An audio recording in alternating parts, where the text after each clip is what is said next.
이 말씀을 제가 봉독해 올립니다. 욥기 1장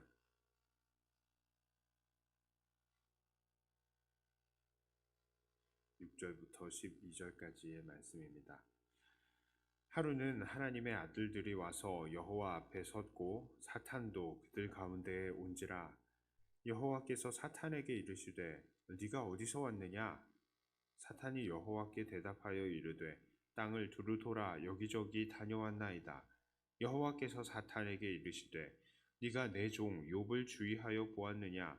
그와 같이 온전하고 정직하여 하나님을 경외하며 악에서 떠난 자는 세상에 없느니라. 사탄이 여호와께 대답하여 이르되 욥이 어찌 까닭없이 하나님을 경외하리이까? 주께서 그와 그의 집과 그의 모든 소유물을 울타리로 두르심 때문이 아니니까. 주께서 그의 손으로 하는 바를 복되게 하사 그의 소유물이 땅에 넘치게 하셨음이니이다. 이제 주의 손을 펴서 그의 모든 소유물을 치소서. 그리하면 틀림없이 주를 향하여 욕하지 않겠나이까? 여호와께서 사탄에게 이르시되 내가 그의 소유물을 다 네 손에 맡기노라. 다만 그의 몸에는 내 손을 대지 말지니라. 사탄이 곧 여호와 앞에서 물러가니라. 아멘.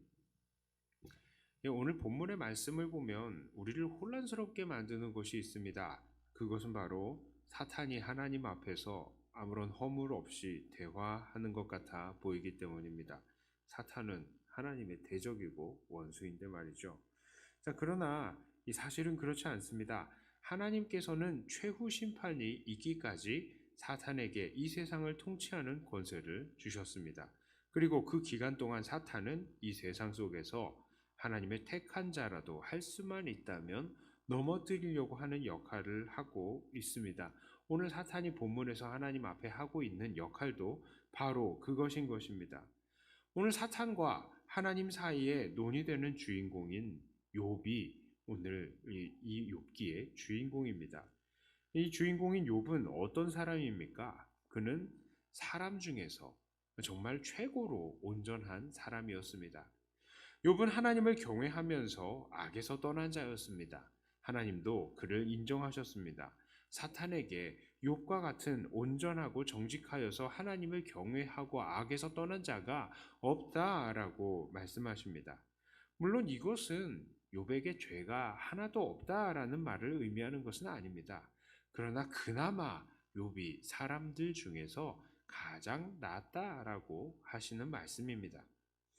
그런데 사탄은 바로 이런 의인인 욥에게도 사실상 고발할 만한 거리들이 있다라고 말을 합니다. 욥이 하나님을 경외하는 이유는 바로 하나님께서 그에게 물질을 주시고 또한 하나님께서 욥의 건강을 지키시기 때문이라는 것입니다. 그리고 하나님께서 그것들을 거두어 가신다면 분명히 욥은 하나님을 욕할 것이다 라고 말합니다. 정말 그것이 사실일까요? 그것은 거짓입니다. 욥은 하나님을 욕하지 않았습니다. 사탄이 욥의 모든 재산을 빼앗아 갔을 때에 욥은 아주 멋진 고백을 합니다. 1장 21절에서와 같이 주신 이도 여호와시오 거두신 이도 여호와시오니 여호와의 이름이 찬송을 받으실지어다. 이런 유명한 말씀을 하고 하나님을 욕하지 않았습니다. 그 이후에 2장에서는 건강이 나빠서 자기의 질그릇으로 이 온 몸을 벅벅 긁는 그런 형편에 있었습니다. 그럼 그를 향해서 아내가 차라리 하나님을 욕하고 죽으라 라는 말에 그는 2장 10절에서 그대의 말이 한 어리석은 여자의 말 같도다. 우리가 하나님께 복을 받았은 즉 화도 받지 아니하겠느냐 하면서 입술로 범죄하지 않았습니다.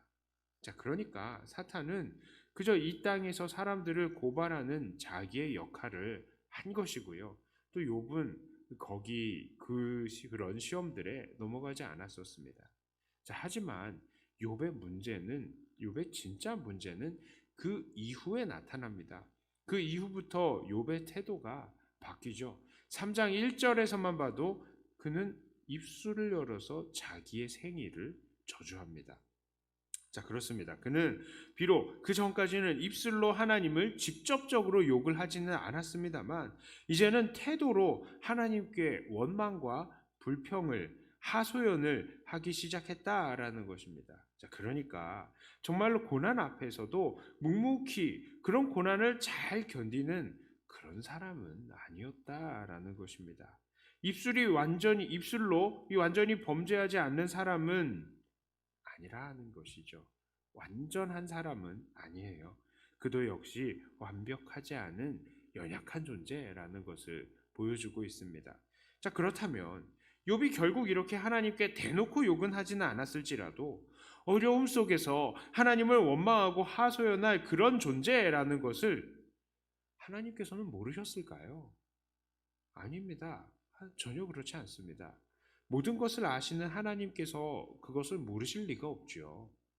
그런데 왜 하나님께서는 사탄에게 이렇게 욥을 시험하라라고 허락하셨을까요? 단순히 사탄이 하나님을 충동했기 때문입니까? 하나님은 사람처럼 충동에 넘어가시는 분이 아니십니다.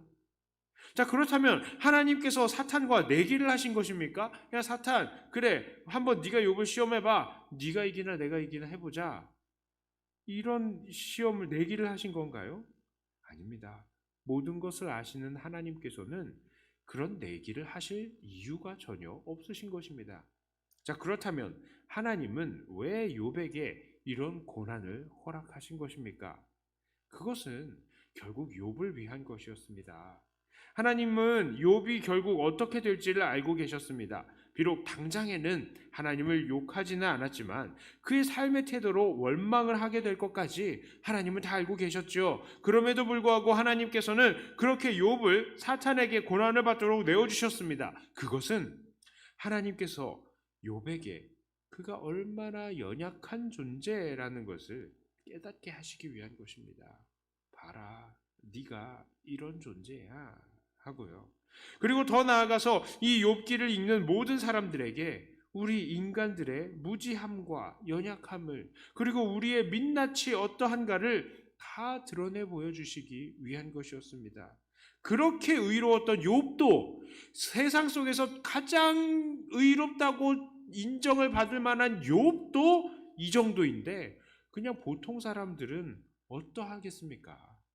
그렇게 하나님께서는 사람들 중에 가장 의롭다고 여겨지는 욥을 들어서 사람들을 대표로 고난을 받게 하시고 너희 사람들, 야 니네들 이 정도야, 이런 존재들이야. 아무 이유 없이 연속되는 고난 속에서는 신음할 수밖에 없지. 하나님 앞에 불평할 수밖에 없지. 너희들은 완전한 존재들이 아니야 라는 것을 우리에게 보여주시면서 우리 사람들에게 겸손을 요구하시는 것입니다. 자, 이런 욥기를 볼 때에 우리는 오늘 우리를 생각하지 않을 수가 없습니다. 오늘날 우리는 어떤 환경 속에 있습니까? 혹시 고난 중에 어려움을 당하고 계시는 분들은 없습니까? 이 고난이 우리의 죄나 우리의 실수 때문에 온 것이라면 우리가 이것을 달게 받아 마땅하겠습니다만 그것들이 아님에도 내가 어쩔 수 없는 상황 속에서 나에게 찾아온 것이라면 이 고난은 분명히 우리를 더욱더 겸손하게 하시고 더욱더 성장시키시는 그런 하나님의 도구일 것입니다. 고난은 어렵습니다. 그 중에서 우리의 신앙의 민낯을 본다는 것은 너무나 비참한 일입니다. 그러나 그 속에서 우리가 우리의 죄악됨과 우리의 연약함을 하나님께 고백할 때에 우리는 더욱더 겸손하게 하나님을 섬기게 될 것입니다. 우리 사람이 어떠한가를 다 드러내는 것은 결국 고난이에요. 고난. 사람이 그냥 보통 때는 다 똑같아 보입니다. 다 똑같아요. 다 신앙 좋은 것 같죠? 다 여기서 앉아가지고 하나님 잘 예배하는 것 같아요. 그런데 조금만 어려워져 보십시오. 그 사람이 어떻게 되는지. 허락하죠. 하나님께 원망하죠. 울죠. 떼쓰죠. 그게 사람의 민낯이라고요. 이 안에서도 다 신앙이 좋아 보이지만 다 어렵고 힘든 중에서 먹을 게 하나가 하늘에서 뚝 떨어졌다 생각해 보세요. 그거 가지고 싸운다고요. 그게 사람입니다. 그게 사람의 민낯이라고요. 오늘날 코로나의 상황 속에서도 우리 한국교회 또한 이러한 고난 속에 있습니다. 고난이 지속될수록 혼란스럽고 불평도 나오죠. 교계 안에서도요, 서로 말이 많습니다. 예배 지속하지 않는 사람들, 이 정말 사탄이다라고 욕하는 사람들도 있고, 지금 여기에서 대면 예배를 강요하는 사람들은 정말 오히려 복음을 방해하는 사람이다 하면서 교회 안에서도 서로 싸우죠. 그렇습니다. 어려운 순간이 되니까 정말 서로 그동안에는 괜찮아 보였었는데 서로 싸우죠. 이게 사람인 겁니다. 이게 교회라고요, 사실은. 자, 그러나 우리는 이런 고난 속에서도 어떻게 해야 됩니까? 다시 한번 하나님께 엎드려야 합니다. 하나님, 고난을 당해보니까 내가 이런 존재였군요. 고난을 당해보니까 우리 교회는 이런 연약한 존재였군요. 이렇게 하면서 하나님 앞에 우리의 죄악을 고백하고 엎드리는 자들이 되어야 되는 겁니다. 이 기회를 통해서 하나님께 더욱더 겸손해져야 하는 것입니다. 자, 이게 사실은 욥기 전반의 메시지예요. 이게 욥기의 1장부터 마지막 절까지 다 아우르고 있는 이 주제를 제가 오늘 말씀을 드린 겁니다. 자, 이제 말씀을 정리해 보겠습니다.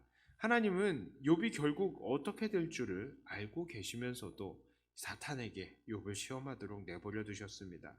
하지만 그 모든 것들을 통해서 결국 욥을 더욱더 가르치셨고 욥이 더욱 하나님을 경외하게 하기 위해서 욥을 시험하신 것입니다. 욥은 이 시험의 과정들을 통해서 자기의 신앙의 인격의 이 밑바닥을 보았고 그것을 통해서 하나님 앞에 더욱더 겸손해진 것입니다.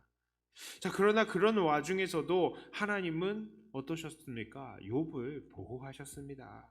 1장 12절에서는 욥의 몸에 손대지 마라 하셨고요. 2장 6절에서는 그의 생명에 손대지 마라 라고 하십니다. 하나님께서는요, 그 고난 중에서도 욥을 여전히 지키시고 계시는 것입니다. 자, 그러므로 오늘 시험 가운데에 있는 우리의 개인과 우리 교회는 이 시험의 기간을 통해서 우리의 죄악과 연약함을 더욱더 발견하고 하나님께 회개하는 자들이 다 되어야 하겠습니다. 우리가 하나님께 회개하고 엎드릴 때에 그때가 우리의 신앙이 더욱더 자라는 때이고 그때에 하나님은 우리를 들어서 사용하실 것입니다. 이렇게 고난 가운데에 더욱 겸손하게 하나님께 엎드려서 순종하시는 저와 여러분들 다 되시기를 주님의 이름으로 축복합니다. 기도합니다.